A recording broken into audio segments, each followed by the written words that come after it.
Значи сега на къде отиваме? Да кажем на зрителите. Качваме се към от Германския манастир нагоре към върха към Лозенска планина и на разклонението към спускането за Панчарево ще се отбиеме. Целта е да си направим дълго спускане надолу към Панчарево и след това към пейката, която е панорамната гледка. Супер! Значи ще имаме панорама, ще имаме езеро, ще имаме катерене, ще имаме спускане, ще има лего и газиме всичко. Бежанци, майки, деца. Трябва съм цензуриран, не знам какво говоря. Аз си говоря глупости постоянно, нямам цензура. Аз пък не мога и да съм прекалено вулгарен, така че минало.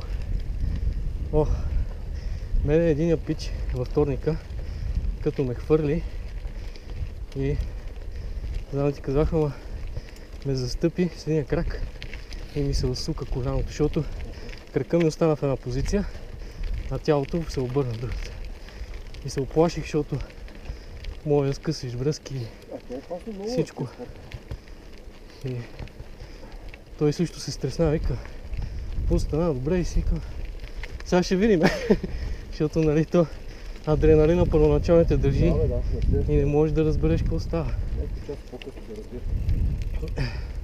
Само е на Бово, обаче само като слизам по стълби, иначе като вървя в права посока няма проблем.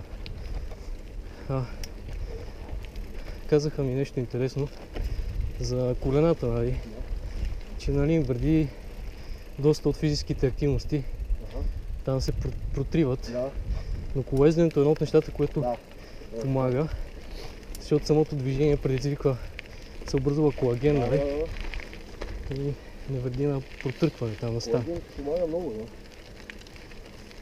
Иначе друго, единственото може би нещо, което е вредно от колоезденето, ако го караш много често, да кажем всеки ден по няколко часа караш, може да станеш потентен от една точка на това да се... Да имаш нещо вече, отдолу, че се притискат топките и може да видиш половите. То според мен това зависи много от седалки, позиция. И от най-вече от каране. Колко време стоиш. Дори да ти е най-добрата седалка, пак ако всеки ден караш по 3 часа, ти притискаш по някаква степен тази част. Да. Ето новото седене в принцип е вредно, даже и на стола седиш.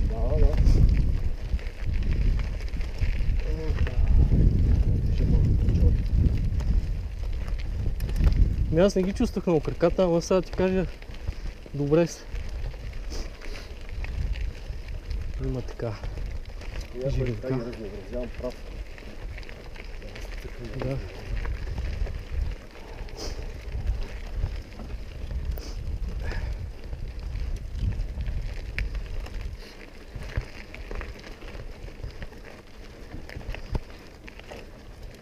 Лозенската планина се е готина. Само като сега се раззелени. Стане хубаво. Добър ден. Добре.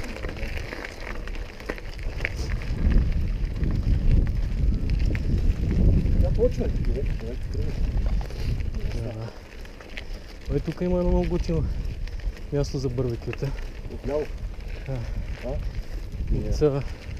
Като тръгнеш за манастира, Лозенския, от БЧК-то, 10-15 минути от БЧК-то. Там в самата гора, една голяма поляна. Много е готино. Ама много малко хора знаят, което е хубаво, защото Катира няма никой.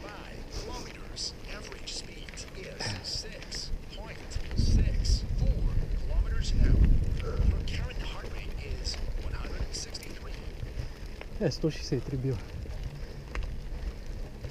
Над 167 не е окей. Пулс ли? Да.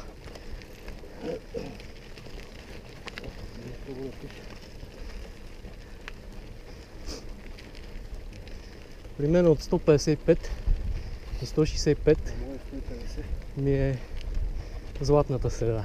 Между колко? 155-165 се чувствам най-добре.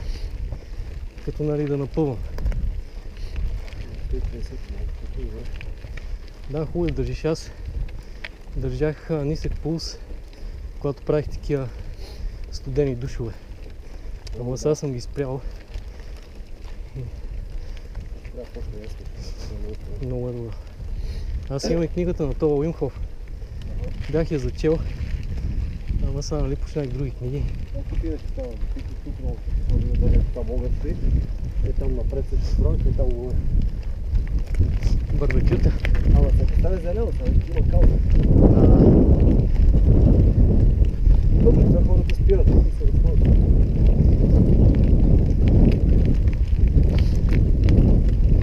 Доста добре. Тука. Ето малко стане, това връчето отгоре. И сега пак това е ниската част. Ето продължение се като става калма след този завой. Е, калма, не сигурна калма, защото има коловозови. Да. Ако решим, сега като идем там горе на разклонението, където за спускане към Панчарево, ще покажа как се продължава нагоре по пътя и там вече отиваш към Лозен. И там ги знам пътечките, ама там слизат вече от една страна от Лозен и трябва да се прибереме от Лозен. А тук ако спуснем през Панчарево, може да идем до панорамната гледка на пейката, да пуснем долу на асфалта на алеята, дето е около Панчарево. И е по-красиво, повече хора има, няма кал. Асфалта долу.